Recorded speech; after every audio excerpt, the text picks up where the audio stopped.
just gonna have some silence, and then I'm just gonna jump on in. Okay. Okay. Get down on Okay.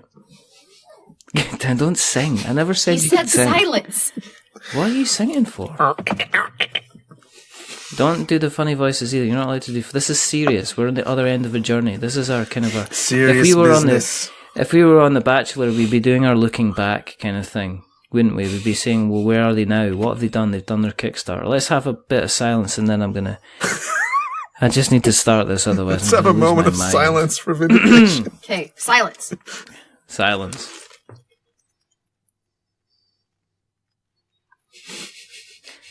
Don't smirk, right, mother? Right, okay.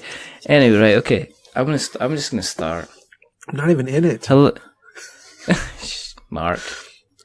Hello, and welcome to another episode of We're Not Wizards. My name's Richard. I'll be your host for December. Jingle bells, jingle all the way. We're speaking to Orange Nebula, 'cause they've got a game to play. Ding! Yeah, I sang the intro because a long time ago in a galaxy far from away, that's Star Wars, a long time ago, we had a gentleman that came on the show who had a Kickstarter that the first time the Kickstarter went round, it didn't do as well as it could have, but then he released it again and it went and did like ridiculous amounts of money. And since then, he's been on a journey, and through that journey, he has been involving a couple of other people in this journey to produce a game that it kind of changed its name like Prince, basically. And it's like the kind of the game formerly known as Epoch the Awakening. It's now called Vindication. The company is Orange Nebula. I'm joined by Tom, and I'm joined by Lacey, and I'm joined by the rather wonderful, the rather fantastic Mark, all from Orange Nebula. So hello, everybody. Hello. Hi. Howdy. So you said there no singing allowed, and then the first thing you did was sing. So is this... Listen, I'm allowed to do what I want. It's my show. Dang. You know, this is it. This is the way it goes. This is the way it works. Setting the landscape early. I'm saying that, you know, I've been really excited about doing this. We've been talking about this for a while because, you know, unbeknownst to most people that I actually do speak to people when I'm not speaking to people on the podcast. I occasionally have conversations with people. So, and I have been speaking back and forward with these wonderful people and kind of tracking their fantastic journey, because we are at the point where Vindication is now out there. It is on people's tables. People are reading through rules. They're watching playthrough videos. They're setting it up. They're starting to have games.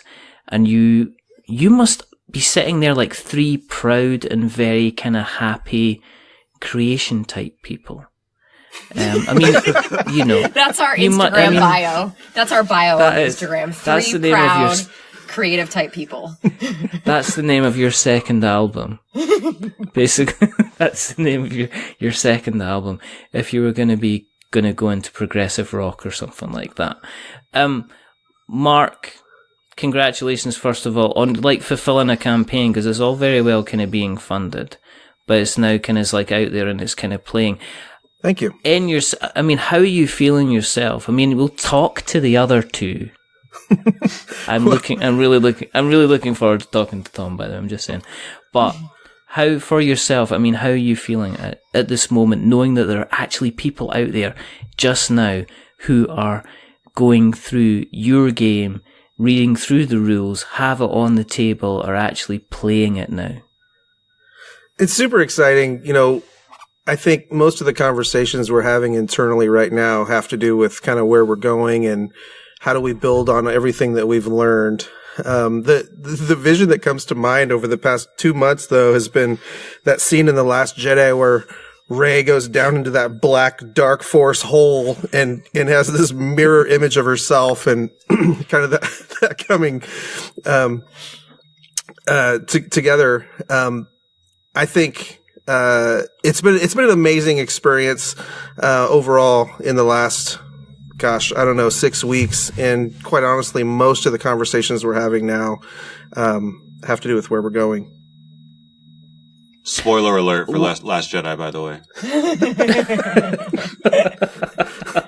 It's not worth watching. It's fine, It's not worth. It's kind of worth watch it. It's kind of good, but you should have seen it by now. Yeah. Do you know what I mean? Oh, and by the way, Han Solo's dead as well. He fell off the bridge. He took a tippy.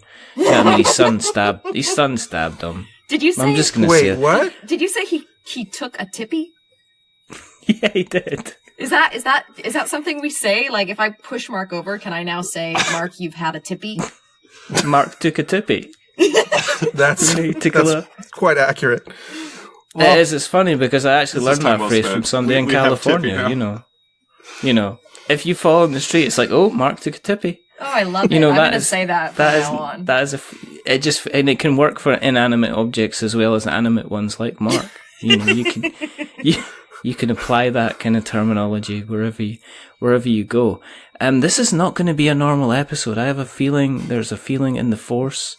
I have felt it, that we are going to go all different types of places. We've enraged the Star Wars fans, because there's going to be somebody that says, we already have hate mail. I went and saw this at midnight, and now you've spoiled the film. I only went and seen it 17 times. It's like it doesn't change. Han still dies. There's never going to be a point where he's going to go on that bridge, and it all turns red. And he's like, oh well, bye, Harrison. You thought the worst thing that was going to happen is you were going to get hit by the door of the Millennium Falcon and break your leg, but it turns out you're going to die. Yeah. So there you go. Anyway, back to yourselves. I have no idea where we're going with this, but is it? I mean, you have like a level of excitement when you create a game, yeah. Absolutely. And then you've gone through the process where you've gone through the process of the creationary process and put the game together and place tested it so many times, and you put it to Kickstarter. So there's the distance that you have, but then you've obviously got the second part of the creationary process where you have to create all the stuff that was created during the stretch goals and expand on that and maybe kind of rethink kind of maybe potential certain aspects of the game again. And then you get past that and then it goes to production and it's away. So is it strange to be in a situation now where you're getting people kind of coming on and you're getting almost like a third wave of excitement about the game? Or have you said, right, we need to concentrate on kind of where we're going with things now? So, I mean, where's things with that, Mark? Is that how things are now? Are you just focusing now on the now, that you have to focus on the now, and the kind of vindication is kind of put to the side? It's interesting. I think there is a catching up that's happening, and what we're finding is people every day are kind of coming into contact with it. We don't have a tremendous amount of visibility right now, so but I think that's increasing every day, and we have a lot of social activity and things like that are happening. So I think the Origin Nebula brand is getting out there in a really good, positive way. It does kind of hold us in this kind of vindication, kind of educational, I think, phase. And a lot of our time right now is spent on some of the things that nobody's seen yet. Some of the new projects that we're working on are going to be releasing in 2019. And so internally there's a creative excitement that we have around those things. But at the same time, there's very much, trying to an open-armed, kind of approach to trying to invite as many people as we can into the community, and most of them are about the game, and some of them are just about our community and being creative and making games and being part of that culture. And so, I mean, there's a really good split there, I think, with our time being spent on both sides of that fence. Tom. Hi, Tom. Hi, Richard. I just wanted to say hello. Hello. On to Lacey. I'm gonna have to put you on timeout, Mark. When you first backed the artist formerly known as Epoch the Awakening, did you have any inkling that it was going to potentially kind of be slightly a little bit life changing for you? I mean, am I right in saying that this has changed your life a little bit in terms of your involvement within the industry? It's funny, over Thanksgiving, which is a thing we do here. My wife and I were playing the game with some family members, and we were talking about how crazy that journey has been. That I saw this game and I thought this game looked cool, and now my children have a different pediatrician.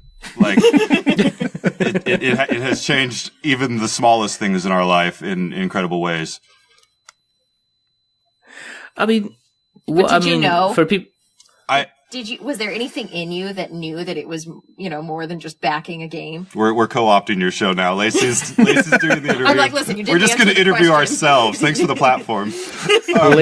Lacey's sick of my interviewing technique already. We're like 12 minutes in. She's just like, I'm taking over because this is rubbish. I can do this better. I'm sitting near them. I know how they're reacting. You have no idea. You cannot see us.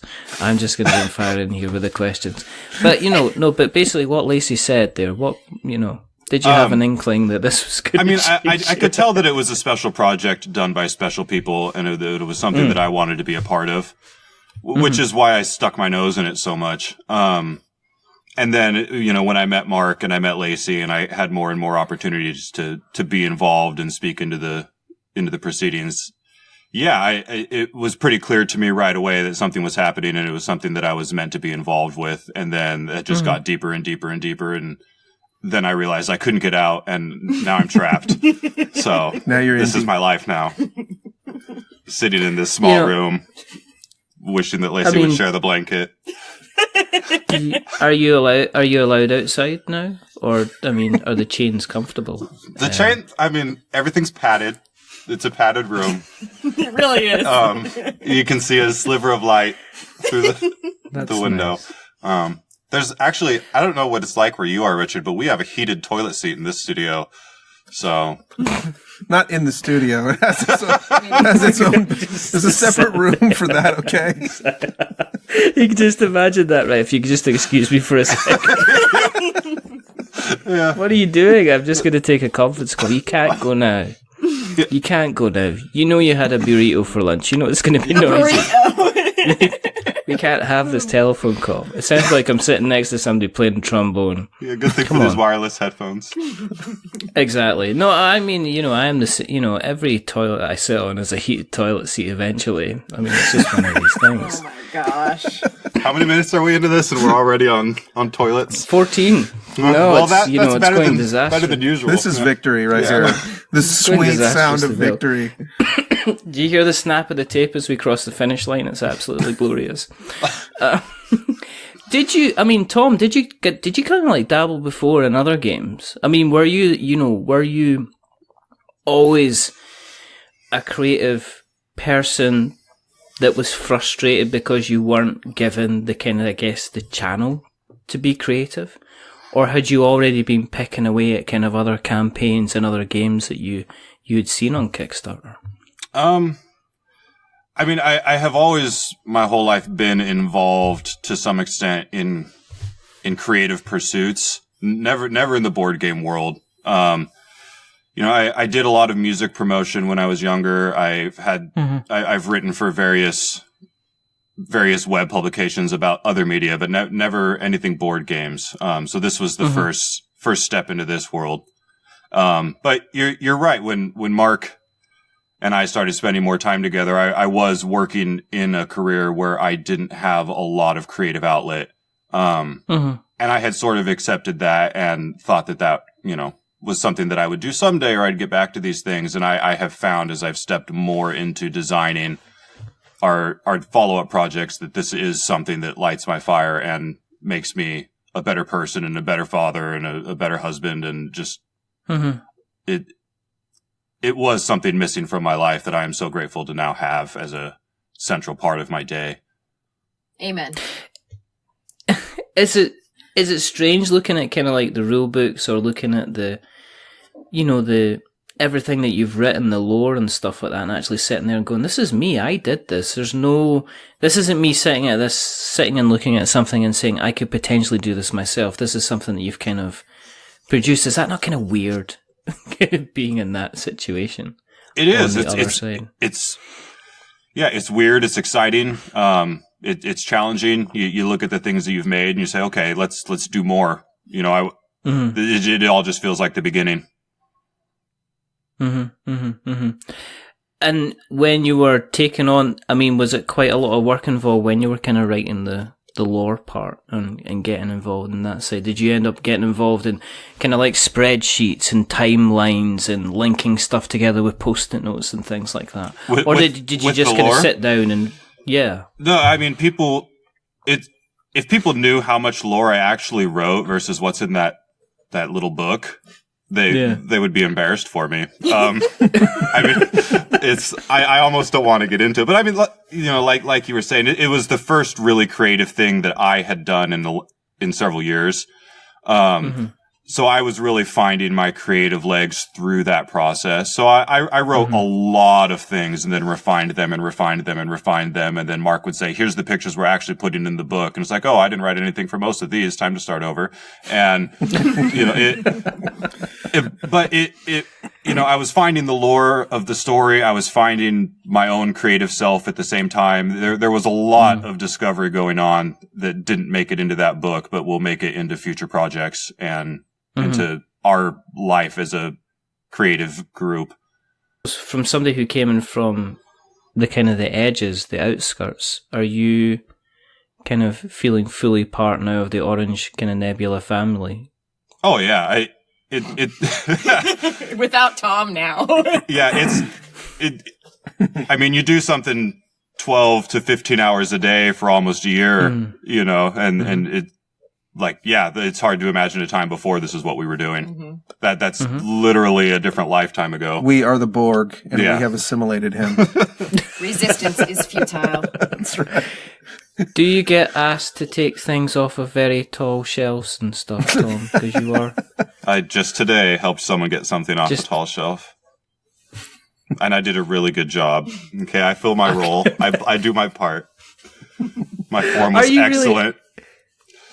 Are you really that tall, or is this just like a marketing stunt? Because obviously your name on your kind of username on Kickstarter was kind of like Big Tom Casual. I just thought, well, is he like a big galoot guy? Is he like wide, build like the side of a house, or is he really, really tall? He's only 3 feet tall. Yeah, he's a dwarf. This is elaborate overcompensation. We're not telling you is the answer. You can't do that. We can. That's not allowed. All right. Well, thanks very much, Lacey. It's so nice to have you here. But Lacey, I mean, with your involvement over the project and kind of helping with the Kickstarter, is that kind of fired at kind of like a different creative side of you as well? I mean, are you getting more and more into board games as time has gone on? Or are you still viewing this kind of like the same kind of head that you had when you first got involved with Orange Nebula back at kind of like the beginning? Well, Mark and I have started playing games more often together, and that has been really fun. And, it was my first time in this last year-long period where I actually started analyzing what kind of strategies I use during games and how that applies to the strategies that I use through my life. And I'm serious. And so that's been really, really interesting. So I have been diving much more into learning more about board games, how they work, why people love them. And then kind of to part of your question too is there's something about being around Mark, in my opinion, that lights this like creative fire in people, and just kind of pushes people to follow what they're actually passionate about. And so, I've been even making, some pretty big changes to what I'm doing in my life in order to better, better fit what my real passions are. And that's all because of the involvement in Orange Nebula, in my opinion. Okay. I mean, even with yourself, Mark, has there been a lot that you've learned, like even up to the point of the kind of like the fulfillment side of things? Has this been continually like a kind of a learning process you've been going through? Yeah, I feel like a buffoon most of the time. It's. I'll tell you what, it's exciting learning. I feel like I'm going to university for board gaming, and I feel like these are things that we're learning that have to be learned and can't really necessarily even be seen coming or taught all the time. It's hard to, you can't just read books and then kind of come prepared, because that's what we did. And I feel like we had, a really high level of preparedness at most stages. And, there's nothing like the real thing. It's sometimes you're just on stage and it's go time and you realize that, you've overlooked something or, something that you had the opportunity to do and you did not take advantage of. And, all of those things are making us smarter and stronger. And so the conversations that we're having now are everything in the future is just going to be so much more smooth and so much more mindful and so much more prepared to put everybody in a winning situation. And what I mean by that is, the customers and the gamers in the community are going to get more of what they really want. Not that they haven't here, but we want to hear them. We want to listen to them. We want them to be a part of what we're doing. But also we want to take care of the brick and mortar, retail game store owners. And we want to take care of, the artists and the writers and everybody along the distributors, everybody. We want them all to be taken care of. And even our colleagues, other game publishers and whatnot. There's no reason that everybody can't win. But I think it takes a lot of careful measuring and navigating through a sea of details, that really is a lot of work and it's not fun all the time. In fact, a lot of the time isn't fun, but that's just kind of comes with the territory. What was this? What was the stuff that kind of took you by surprise? One of the things we mentioned kind of briefly before we chat, because we were chatting during the week about, obviously what we could talk about. And you mentioned that there was potentially going to be stuff that kind of you would have done kind of differently in hindsight. What would you say were kind of the main couple of things that you would say, well, looking back, I would have definitely changed this, or I would have improved this, or I would have taken a different approach to that? I think there are some main things, like just underestimating shipping and fulfillment and not just the cost of shipping, but in terms of dollars, but the cost of shipping in terms of time and management, is a big one that I think people talk about a lot, but it's really hard for a first time producer or publisher to think about the cost of shipping out review copies. You have to pay for the game, you have to pay for shipping, and those are just hard costs. And the communication burden after fulfillment of, I had a broken piece or, something's wrong. I had 2 of this piece and missing this piece or whatever. That's normal, and I think we're right in the 5%, of that.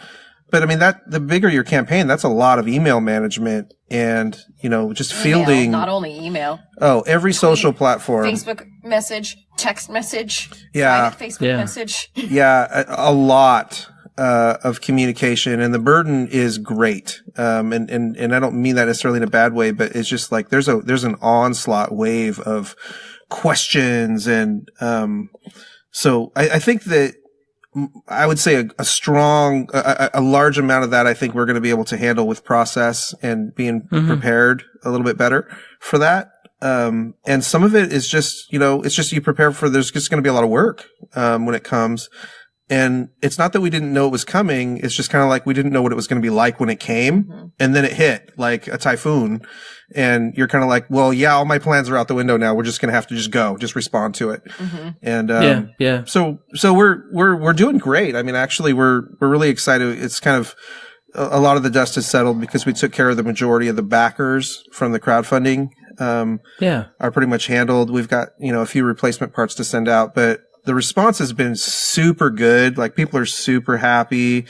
There's a lot of threads on Board Game Geek, which are awesome to watch. People kind of coming up with their own house rules for things and, maybe wanting some clarification from the rules and stuff like that. But overall, I feel really good for a first effort, for our first campaign. Like I don't feel like I could have probably been happier with this.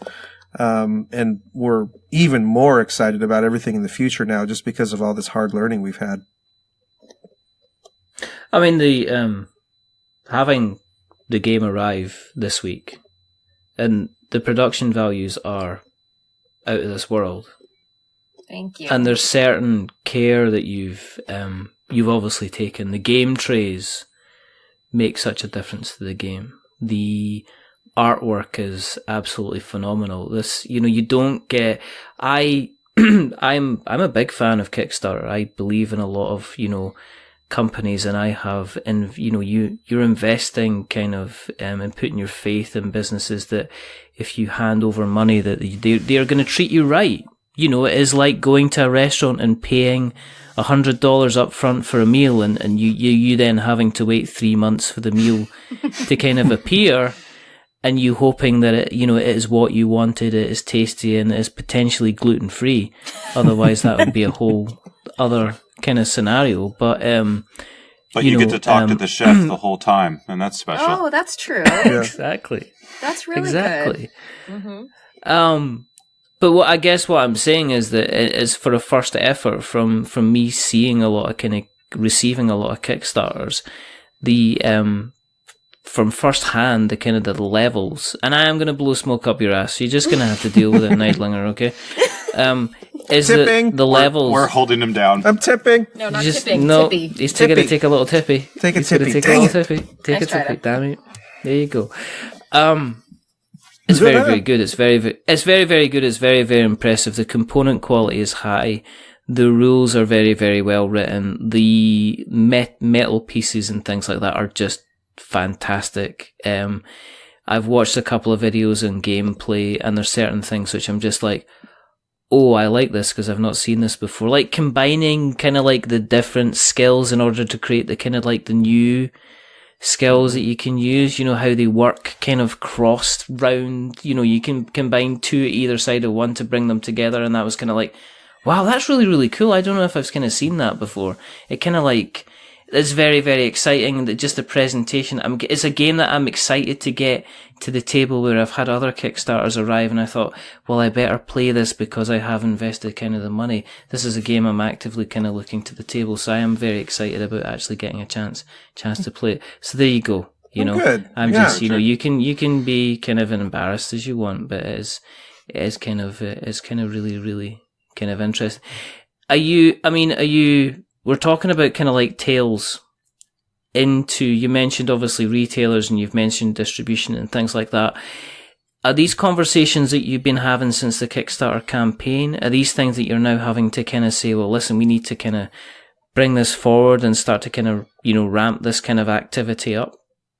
Yeah, we actually been approached by distributors, and we're reaching out to a couple others. And honestly, our goal is not to scale up necessarily. We would like to get some more visibility and kind of, have more presence, but it's not a numbers thing per se for us. We want to do this full time, and really the creative process really drives us. I mean, this is in our DNA, and our eyes are on the prize all the time. We're constantly striving and creating and challenging each other, and coming up with crazy ideas that I think hopefully will spellbind people and inspire them to do the same. I don't think you're going to see very many things come from Orange Nebula that are remixes of a tired theme or are going to be another take on something. I think we're really pressing ourselves to go into kind of unexplored territory. Not necessarily, I don't want to overstate that either. Not crazy groundbreaking stuff, but I think we're really going to push, to do some things that are pretty compelling. Well, and we're really excited what we're doing, and we're passionate about it. And I think other people pick up on that. And so we do find ourselves being approached by people to say, hey, we're getting really good energy from you guys and what you're working on. And we're hearing a lot from brick and mortar stores that their customers are interested in what you're doing, and we hadn't heard about you before. Let's have a conversation. And so really we're just kind of doing what we're doing and, sitting around, and people are coming and talking to us, and those things are just kind of happening organically. With you, the three of you all being involved in kind of like taking the wheel, and driving this bus forward, in terms of like game design ideas, has that kind of opened up the number of ideas that you have? I'm guessing at the beginning, Mark, that you were kind of like, well, this is where I'm thinking with this, and then let's look at, maybe potentially a space game, and then I want to have a game about raccoons because I like raccoons, obviously. And then let's have a game about kitchens because, and then let's talk about the toilet in the middle of the room because we have to talk about the heated toilet in the middle of the room. But has this kind of expanded your ideas? Lacey, is this? With you playing more games with Mark, have you coming up with your own ideas and actually saying, well, listen, can we look at doing it this way, or can we look at doing it that, or are you actually sitting there thinking, I've actually got a couple of ideas that I want to bring to the table myself that we could possibly develop? Well, let me answer it first, and I think these guys probably have some answers too. But yeah. I would say that there's really no shortage of ideas here. If anything, we're really trying to limit our focus so that we can execute the ideas that we have. It's an irresponsible amount of ideas. It's really, it's disgusting. It's gross. Yeah. How many ideas we have. And quite honestly, most ideas that people have are bad. And let's just be real, including us. True. It is true. It takes 1,000 ideas to generate one that's actually worth pursuing and putting together, in my opinion. And I think, a lot of the conversations that we have and the discussions that we have and the brainstorms that we have are, a building process and a taking away process of, kind of the additive, process like you would with painting, and then the subtractive process that you have with sculpting to trying to get the art form to emerge in a way that is significant. And, so, Tom and I have been working really hard on a cooperative, what we're calling a collaborative, space game. Space is a very, very common genre. Those are the discussions that we have, but what we're doing thematically and what we're doing mechanically, I think, is going to be, interesting to say the least, and very fun. And, putting all of our learning to work in this next project. And we've got a couple other ones also that we're working on that are smaller, for 2019. This is where we exist most of the time, is kind of swinging back and forth between, kind of the first project, Vindication, and then everything that's coming, for our team. Because we also have Derek, one of our designers, we call him D-Lock, and then we also have, Father Merch, as part of our team. So there's 5 of us. I've seen D-Lock on the videos, because D-Lock was the person that I was watching with yourself, Mark, that helped me able to put everything away in the game trays. Yeah. So you were introducing this, and this is D-Lock, and I rewound it and went, sorry, come again, what's his name again? And D-Lock. And then I just ran with it. I just accepted it, I heard a story today about a woman who called her kid ABCD or something like that today, and it was spelled ABCDE. So I saw that, and I just kind of went, well, that's acceptable, and you can just kind of run with that. So that's, that's kind of all fine. But what about, what about yourself? So, Lacey? From my perspective, what I've been able to do is bring what my better skill set is. And just this morning, we did a big strategy session, because we will be coming out in 2019 with the Outpost podcast. So it will be, me, Mark, Tom, D-Lock, all going into, current events in the industry, what's going on at Orange Nebula, and we'll tackle some sort of interesting topic about our team dynamics, about the process of game development, of fulfillment. And so that's where my skill set comes into play. So my ideas are less in the actual strategy of games right now, and more in how we continue to build our community. Yeah.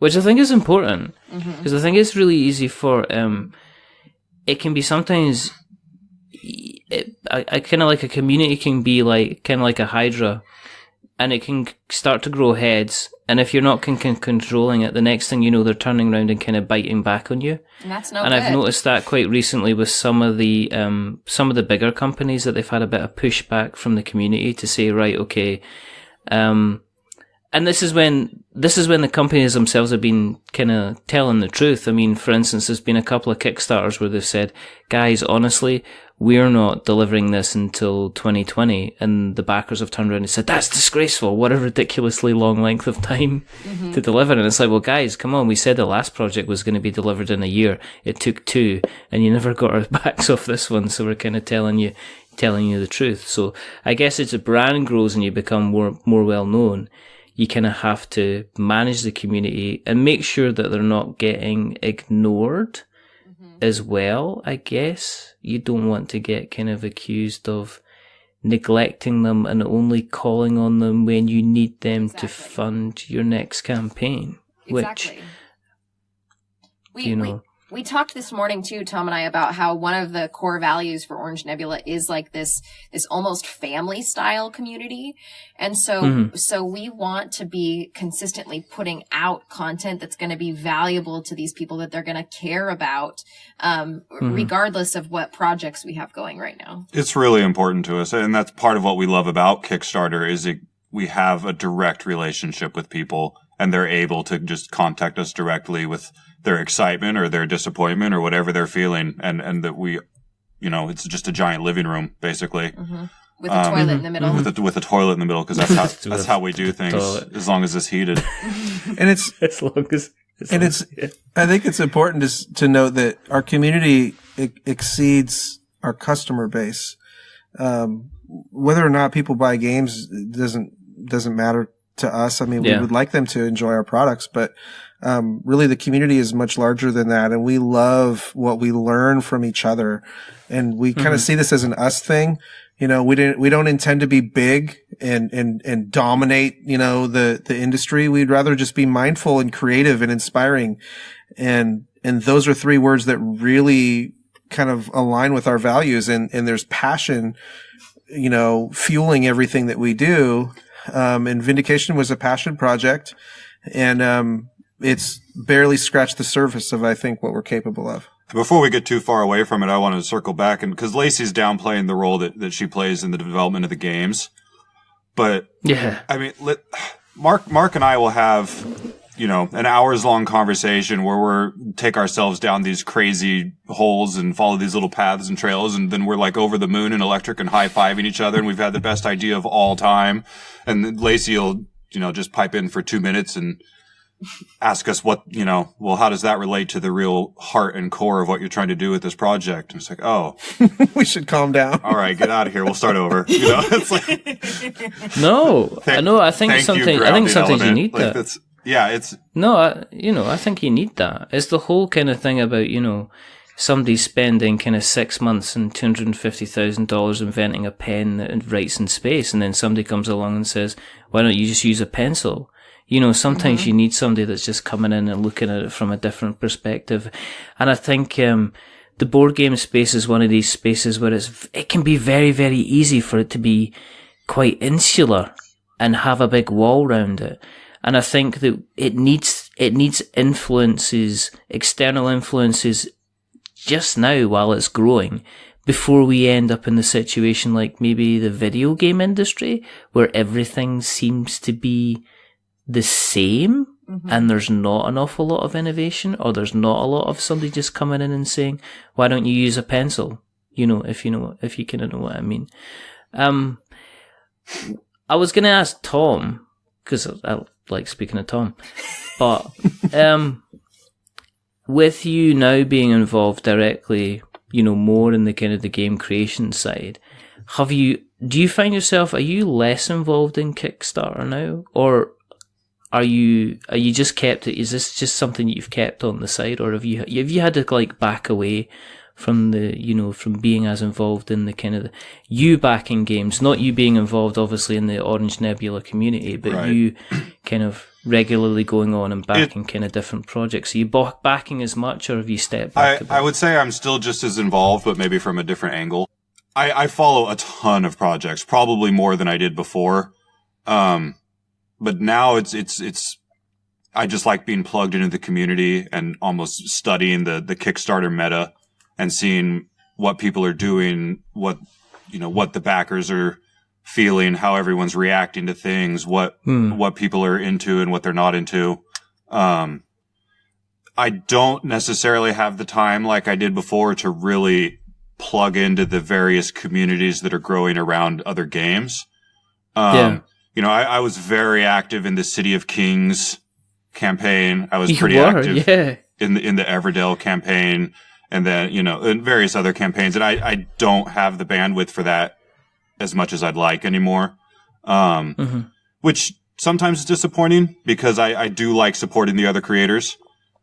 So when I have the chance, I still love to, you know, pop in and be light in the room. But my interactions on Kickstarter have kind of taken a different turn. As a company, we do back a lot of projects, and we kind of share games. Some of the games we buy for learning about our craft, and some of the games we buy to play. And so if Orange Nebula backs a game, sometimes, you know, we'll just share it, and Tom will take it, or, you know, I'll take it, or whatever. Derek, you know, D-Lock will take it. Yeah. But yeah, we have, I mean, we're entrenched pretty heavily now, and we look at a lot of what is coming out, and I think it's affected everybody in terms of what they back, and we don't back a lot, I would say. There are some creators out there that back like everything that comes out, and we're not that way. We look very hard at everything that comes out, though. It's true. I'd say we spend a lot, you know, Mark and I talk at least once a day probably about what's happening on Kickstarter and what people are talking about, and, you know, how we personally are responding to the way campaigns are going and what they're doing. And because the Kickstarter is an interesting beast. It's something that everyone is excited about 6 months ago is toxic today, you know, so how you run a campaign, it's definitely a moving target. Yeah, I was gonna. That was my next thing, because Kickstarter seems to be, not in a kind of a strange. It does seem to be in a strange place. You know, we've got a campaign that was up, which was a pre-order campaign for the first time, where it wasn't even needing funding. It was just a case of jump on board and you can back this campaign. And I've also seen vast differences between how them games themselves are promoted, in terms of how the layout is of the campaign, the kind of the noise that's kind of created before. I mean, with everybody kind of talking about hype and talking about noise, do you think Vindication would do as well if it was released, say, like this week, in the kind of the current kind of Kickstarter climate? That's interesting. I think we would approach the campaign differently than we did then. For sure. I think the thing that I'm finding right now with crowdfunding as a major vehicle for moving these products into the marketplace is the industry is packed with titles. There's, you know, at Essen Spiel, there was over 2,000 new games for 2018 revealed. And that's just overwhelming for someone who used to back pretty much every big game that would come out in a year. It's just impossible now. And we're finding there's a lot of disappointment, or at least a certain level of disappointment with the amount of games that you kind of invest in, if we could say that. Here's my money, I won't get to play the game for a year. And then, you know, so there's that aspect of it. And, you know, we're looking at our creative careers, you know, obviously beyond the crowdfunding platform. I think Kickstarter's a really powerful place to build community, and it's worked really well for us. You know, that might not always be the case. I don't know what the future holds. I think it's a strong player. I think they've made a lot of, you know, companies and products accessible. I do think that the bigger companies are taking advantage of that, and I'm not saying that's a bad thing, because it's available for everybody to kind of bring make a presence. And there's a lot of dialogue and discourse about that too. But I think it isn't my personal perspective on that is, if you are bringing something mindful and intelligent and well crafted and high caliber into the world, and you care about the people that are going to be using it and the audience, I don't care how big you are. I don't care how profitable you are. Just bring something significant into the world and take ownership of all the responsibilities that come with that. And take care of the people who invest in it. If you skip steps and you're just trying to make a quick buck, you deserve to get outpaced by everybody else, and you will eventually. And so our whole mindset is, we haven't, it's been a year and a half, almost 2 years. We don't have another Kickstarter queued up that's coming out like immediately as our other game is shipping. We're working hard, but we're working long because we want our products to show depth and thought and, create experiences that are kind of unique. And, for the same reason that you mentioned that you really kind of want to put yours on the table because it's hard to categorize. And I hope that's true, and I think it is for a lot of people. I think the way I would look at it now is that traditionally, Kickstarter used to be about a kind of like having a mark, as in having the idea, having the game, having what you wanted to do, having the gameplay ready. And I think that now what's happening now is that you can't just get by with a mark. There's some people that have a mark and they bring on a Tom because they need somebody to bring lore, and they need to bring extra flavor, and they need to have just somebody that can, bring in just a little bit of extra kind of bells and whistles into the thing. But I also now think that they also need a lace as well now, that you need somebody who understands kind of marketing and creating noise and, helping people understand the type of the vision that you're aiming for. And my view of this is that, that's why I think you guys have succeeded so well, because that comes across kind of very, very well in every kind of communication that you put out there. And I have said this kind of before, is that there's definitely a certain way that you handle things differently than other campaigns that I've seen. But I reckon nowadays that I see this already with a lot of campaigns falling to the wayside because they are just a mark, or they're a Tom that needs a little bit more mark, but most of them need kind of like, a setup like what you guys have got, which you've kind of got everybody kind of working together and kind of helping, kind of pushing the whole, not just pushing the message, but also somebody that's also very good at helping you kind of get the message out there, which I see Kickstarter campaign one after another not doing kind of very well. And for a lot of creators, it's a shocking wake-up call to discover, oh my goodness, I can't just get away with having an idea now. I need to be able to kind of get out there and kind of spread the word. I take it that's something you guys sound like you're mindful of, kind of like going forward, yeah? Yeah, absolutely. It's a ton of work. I mean, there are 5 of us, and we're stretched really thin. You're right. I think it has reached a point where it would be very difficult for anyone to do this with a team any smaller than this. Mm-hmm. Mm-hmm. But I think where we're landing right now on Kickstarter is that it has reached the scale and the saturation point where, like, whatever formula you're following, like it's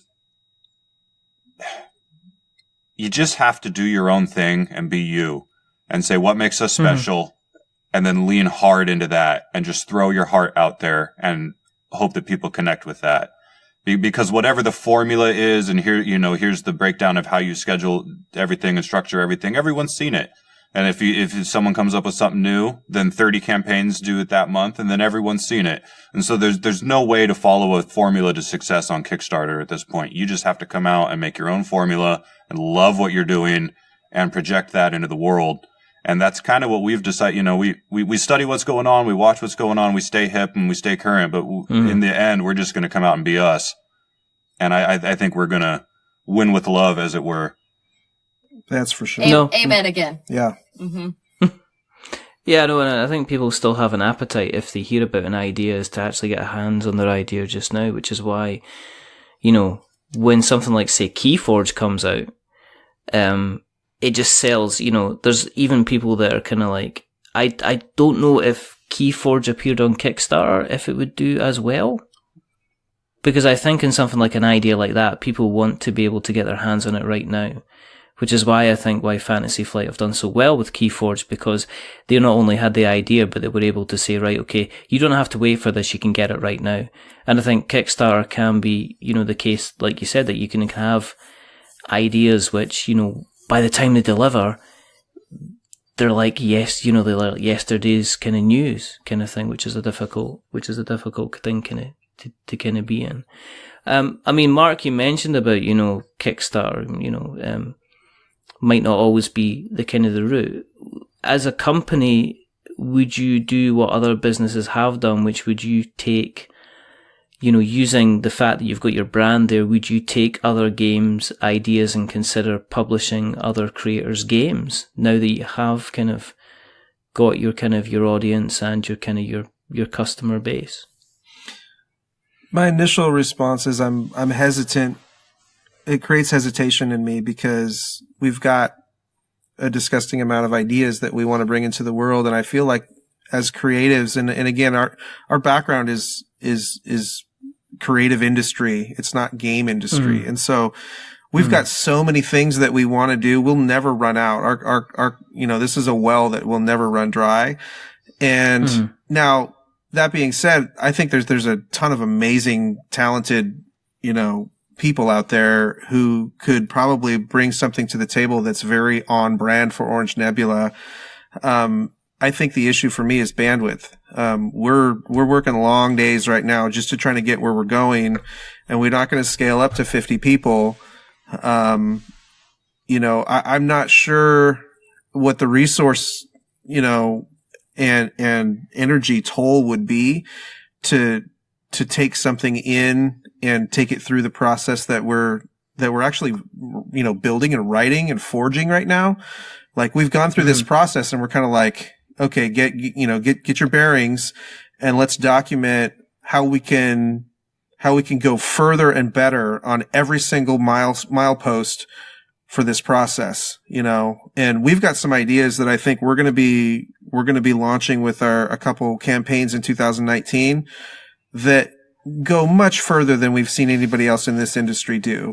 That's really going to, I think, capture the heart of people who are into board games and what that really means, and not in terms of products. Because what I see a lot of is, there's a lot of people who are like, oh, I got another game, and they're talking about games as products and not as, not the same way that they talk about their favorite games. And it's okay to not like every game. I went to BGG Con with Tom, and we played with a delightful woman some games, and came back and kind of was showing her Vindication, and I could tell right away it just wasn't her thing, right? Is the epic, and there's kind of a look and feel to it, and just kind of the interest kind of changed a little bit. And I'm like, this is fantastic. It's fine, right? And she taught us to play the game City of Gods, and which, by the way, is awesome. You should probably pronounce.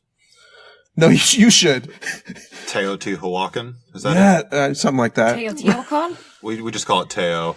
That game's awesome, by the way. That's an excellent game. I've been there to Mexico and Teotihuacan. But have you played the game? Okay, they can both say it, but I can't say it. I'm just going to call it City of Gods. Richard, do you know how to pronounce that one? I'm Scottish. I can't even pronounce basic English words, Mark. Come on, right. Give me a break. Yeah. That said, part of what we want to do as a group is inspire other people to create the things that they have inside them. Mm-hmm.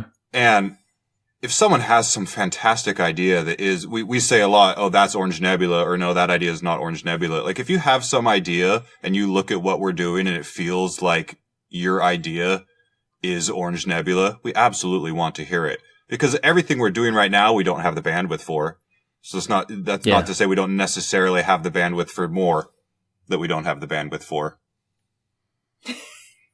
It's science, I think. It's science. Don't question science, all right? Tom Science is very sound. Tom Science. Yeah.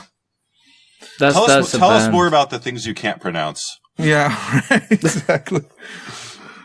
There's a whole pile of there's like towns in Scotland which are spelt completely differently from how they're pronounced.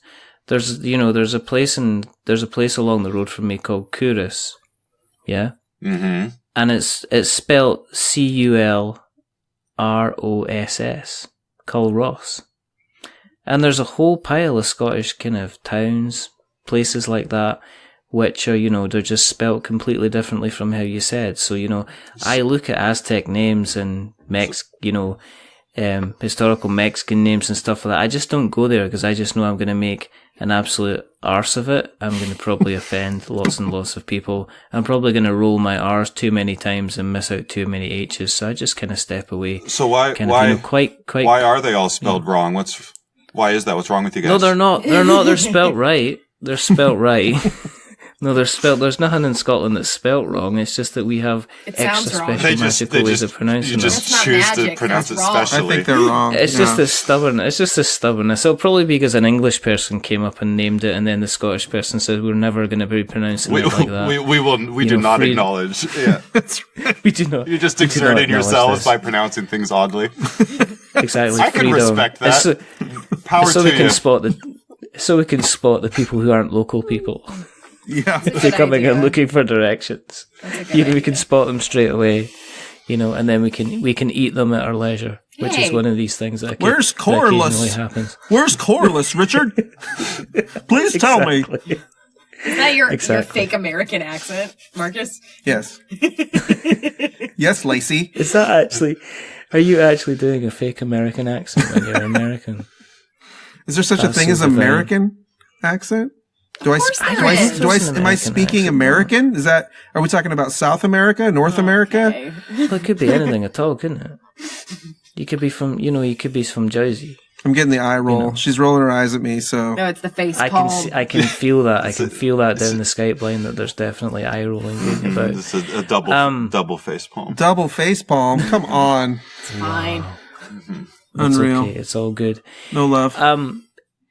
If you guys were in the position where somebody chapped on your door and said, "Hey, I am about to go down the route of my Kickstarter," and they were looking for a bit of advice before they dashed out the door, and you had one bit of advice to give them each, what would that advice be? And I will ask. I'll ask Tom to answer that question. Describe the scenario again. They're going outside to start their Kickstarter? No, they're not. They knocked on your door and they're asking for advice before they start their Kickstarter. What would you say, Tom? What would you tell them? What would that one golden nugget of advice, what would it be? I would ask them if they knew why they were making what they were making. Oh. And if you don't have a really good answer to that, you're not going to have the energy to weather what's coming. It's true. That's fair enough. My advice would be start small. Jamie Stegmaier wrote a blog article about this a long time ago about, hey, first time creators, should you go for the epic win? Should you just go for the big complex thing? Or should you start small and learn? And I read that and thought, I'm going for the epic thing. That's me, right? That's who I am. My advice is go for the small thing. Go learn the ropes, ease your way into it, and kind of create a nice path for yourself to learn the things that you need to learn. I don't know where I land on that question.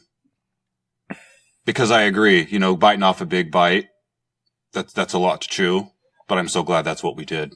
Mm-hmm. I wouldn't go back and start with something small. I don't know. I could argue both sides of this one. Yeah, I could too. I don't think I would do. Well, there's a lot of things I would have done differently. I guess if I was advising someone else, I'd say do the conservative thing. And if I was advising myself, I'd say go for it, buddy. You got this. I will tell you, most people at that stage are so focused on their vision for what they think that success is going to look like that they don't want to slow down.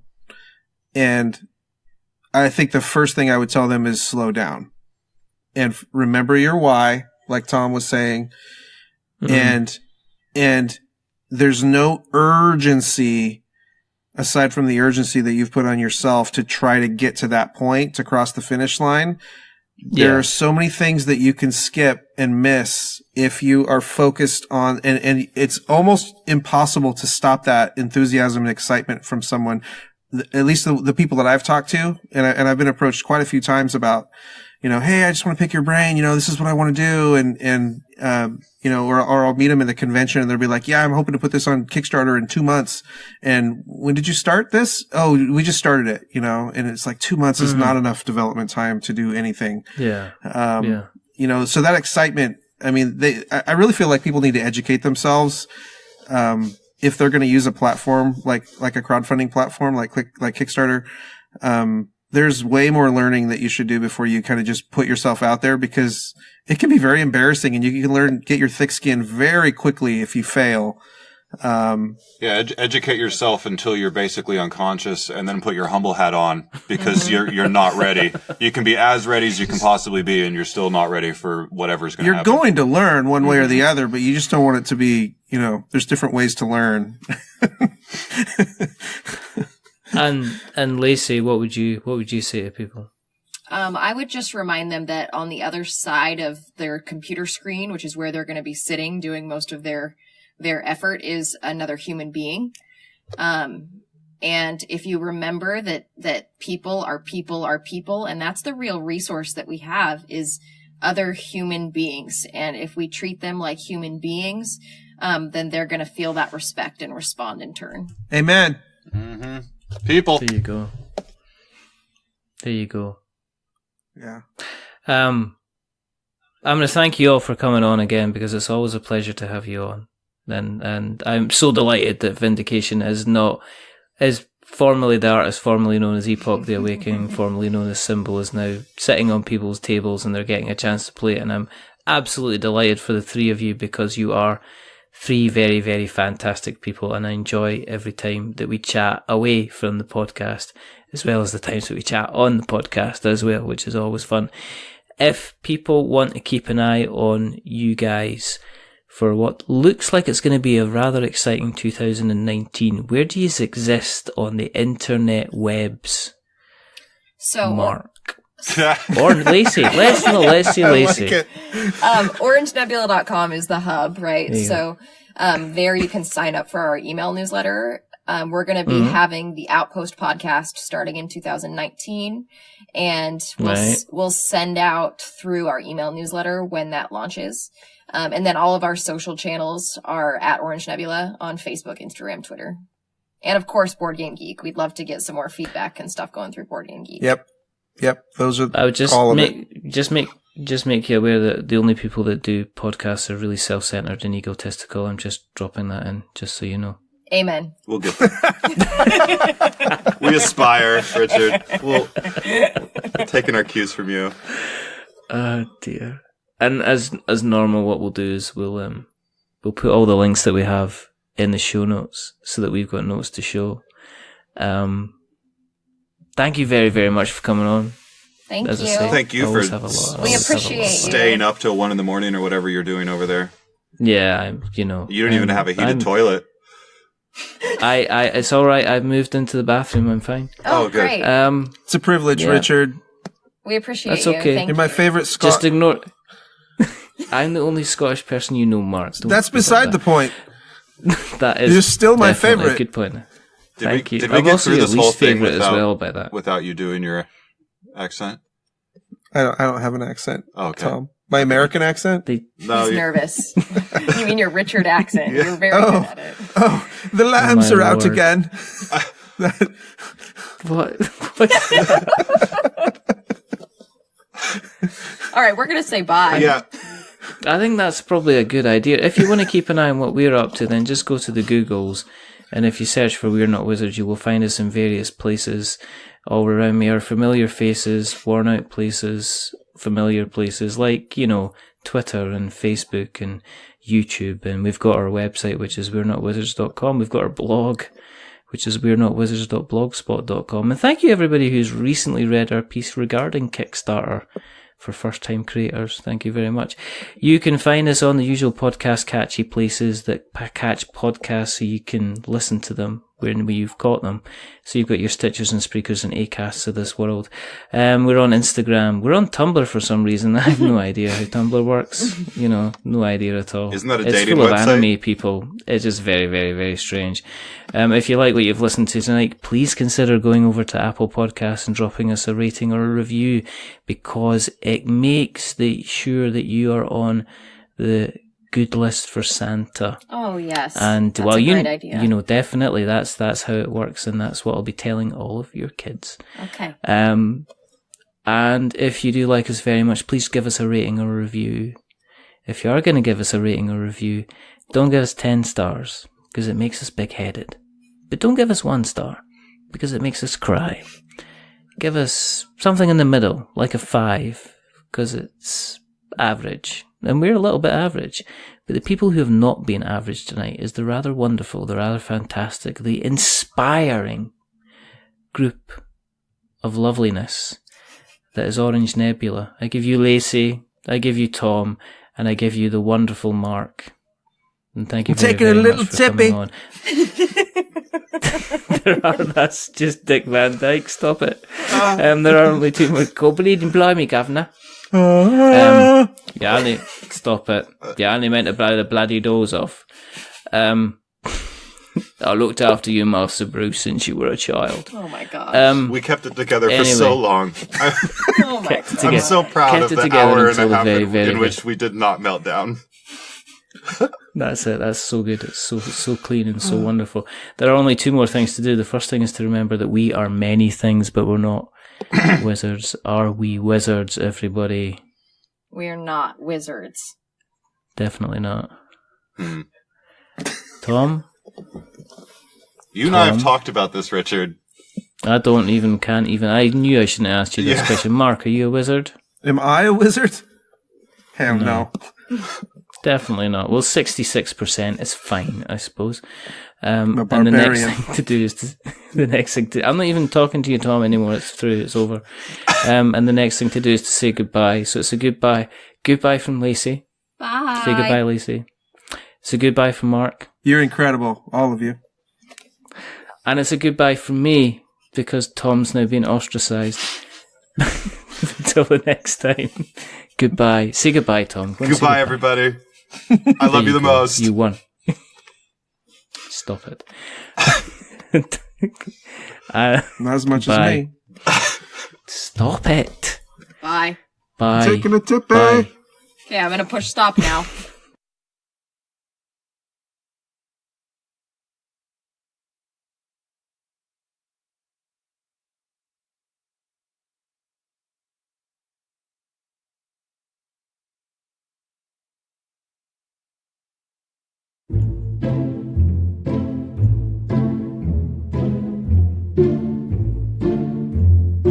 A wizard is never late.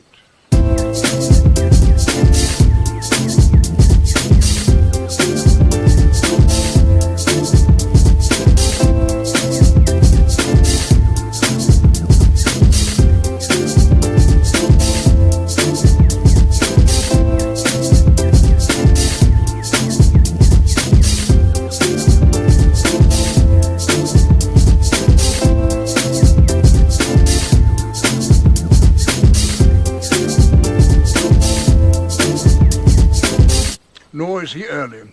He arrives precisely when he means to.